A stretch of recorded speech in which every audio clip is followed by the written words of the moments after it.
चलिए जानते हैं उत्तर प्रदेश की 25 बड़ी खबरों को सिर्फ 10 मिनट में। लेकिन उससे पहले वीडियो को लाइक और चैनल को सब्सक्राइब जरूर करें।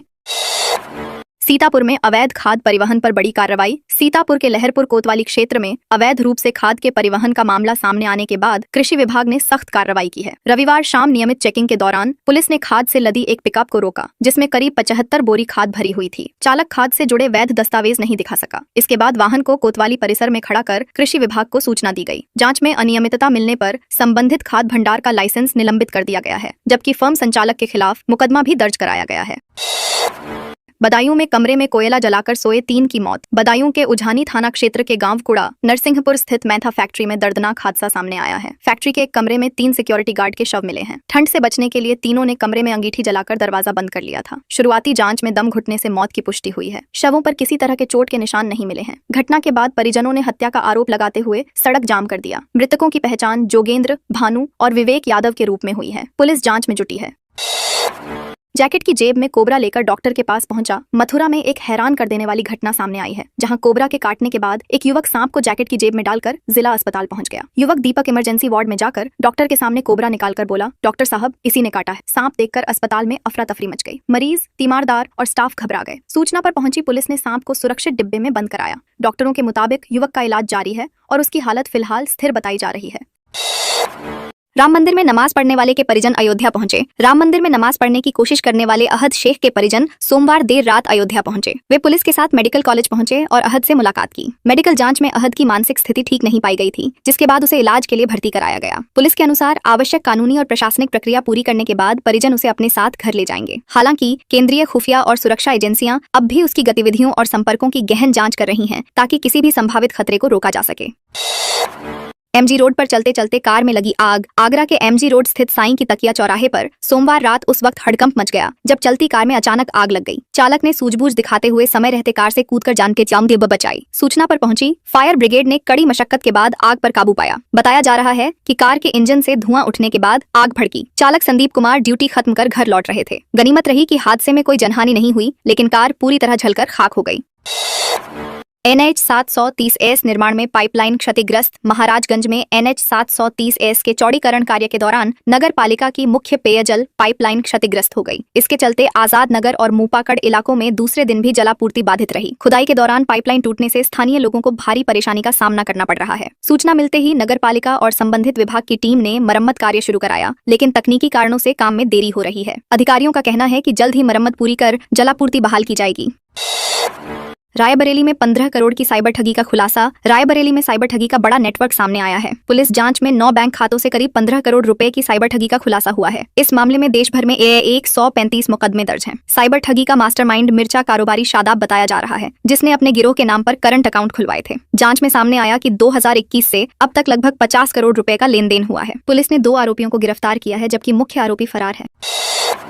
आगरा में तेज रफ्तार कार दुकान में घुसी। आगरा के करकुंज इलाके में देर रात तेज रफ्तार कार अनियंत्रित होकर एक मोटर्स की दुकान में जा घुसी। टक्कर इतनी जबरदस्त थी कि दुकान का शटर, दीवार और छत का हिस्सा टूट गया। हादसे के बाद इलाके में दहशत फैल गई। स्थानीय लोगों का आरोप है कि कार चालक शराब के नशे में था। गनीमत रही कि घटना रात के समय हुई, जब दुकान बंद थी, वरना बड़ा हादसा हो सकता था। लोगों ने प्रशासन से रात में तेज रफ्तार और नशे में ड्राइविंग पर सख्ती की मांग की है। दाल मंडी में बुलडोजर एक्शन से डर का माहौल। वाराणसी के दाल मंडी इलाके में बुलडोजर कार्रवाई के बाद दुकानदारों में डर और आक्रोश का माहौल है।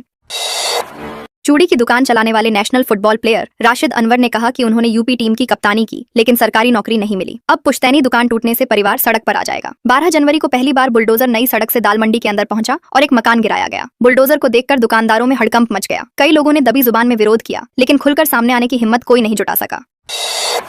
अंतु पुलिस ने चोरी के फरार आरोपी को पकड़ा। प्रतापगढ़ के अंतु थाना पुलिस ने चोरी के एक फरार आरोपी को गिरफ्तार किया है। आरोपी चंद्रशेखर ओझा उर्फ डिप्टी को किशुनगंज तारनपुर मार्ग के पास से पकड़ा गया। उसके कब्जे से चोरी किया गया करीब 70 किलो सरसों और 60 किलो चावल बरामद हुआ है। पुलिस के अनुसार आरोपी पर चोरी, मारपीट और विस्फोटक अधिनियम समेत 3 मुकदमे दर्ज हैं। 2 दिन पहले जोगीपुर गाँव में हुई चोरी के मामले में वह वांछित था। लंबे समय से फरार चल रहे आरोपी की गिरफ्तारी को पुलिस बड़ी सफलता मान रही है।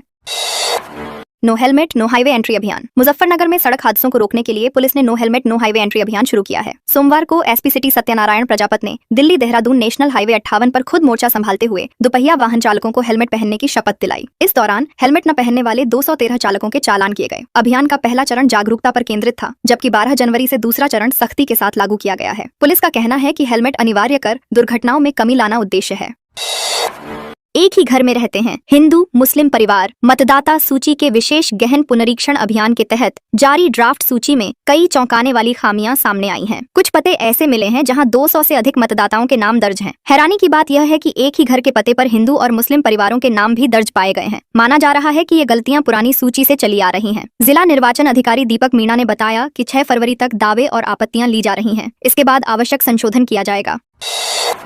झांसी पुलिस मुठभेड़ में आरोपी के पैर में लगी गोली। झांसी के गरौठा थाना क्षेत्र में मंगलवार तड़के पुलिस और बदमाशों के बीच मुठभेड़ हुई। ट्रैक्टर चोरी के मामले में वांछित 2 आरोपियों को पुलिस ने गिरफ्तार किया। पुलिस को देखते ही आरोपियों ने फायरिंग शुरू कर दी, जिसके जवाब में की गई कार्रवाई में आरोपी प्रदीप राजपूत के दाहिने पैर में गोली लग गई। दूसरे आरोपी को मौके से दबोच लिया गया। पुलिस ने चोरी का ट्रैक्टर, 315 बोर का तमंचा और कारतूस बरामद किए हैं, कब्जे किए हैं। घायल आरोपी को जिला अस्पताल में भर्ती कराया गया है। पुलिस मामले की आगे जांच कर रही है। बिजली के तार चोरी गिरोह करने वाले पकड़े। ग्रेटर नोएडा के नॉलेज पार्क थाना पुलिस ने बिजली के तार चोरी करने वाले गिरोह का खुलासा किया है। पुलिस ने 4 आरोपियों को गिरफ्तार किया है, जो उसी कॉलेज में इलेक्ट्रिशियन के रूप में काम करते थे, जहां से तार चोरी किए गए। आरोपियों के पास से 40 बंडल बिजली के तार और एक बलेनो कार बरामद की गई है। मुखबिर की सूचना पर शारदा गोलचक्कर के पास कार को रोका गया था। पूछताछ में आरोपियों ने बताया कि वे रात में कॉलेज परिसर से तार चोरी कर बेचने की तैयारी में थे। पीलीभीत रेलवे प्लेटफॉर्म पर बुलेट दौड़ाई। पीलीभीत जिले के पूरनपुर रेलवे स्टेशन पर रेलवे नियमों की खुलेआम धज्जियां उड़ाई गईं। कुछ युवकों ने प्लेटफॉर्म पर बुलेट बाइक दौड़ाई और वहीं जन्मदिन का जश्न मनाया। इस पूरी घटना का वीडियो सोशल मीडिया पर तेजी से वायरल हो रहा है। वीडियो में युवक प्लेटफॉर्म पर बाइक चलाते और केक काटते नजर आ रहे हैं। इस दौरान यात्रियों में दहशत का माहौल रहा। रेलवे नियमों के अनुसार प्लेटफॉर्म पर निजी वाहनों का प्रवेश प्रतिबंधित है। वायरल वीडियो के बाद रेलवे प्रशासन और पुलिस मामले की जांच में जुट गई है। रिपोर्ट वापस न लेना, पीड़ित परिवार को पड़ा भारी। मैनपुरी के बेवर थाना क्षेत्र के बिलसड़ा गांव में लेन देन विवाद के बाद एक परिवार को जान से मारने की धमकियां मिलने का मामला सामने आया है। पीड़ित परिवार पुलिस अधीक्षक कार्यालय पहुंचकर न्याय की गुहार लगा रहा है। पीड़ित सुरजीत ने बताया कि उन्होंने अपने भतीजे को काम सौंपा था, लेकिन हिसाब मांगने पर विवाद बढ़कर नहीं गया। आरोप है कि रिपोर्ट वापस लेने का दबाव बनाया गया और मना करने पर मारपीट व धमकियां दी गईं। परिवार ने निष्पक्ष जांच और आरोपियों के खिलाफ सख्त कार्रवाई की मांग की है।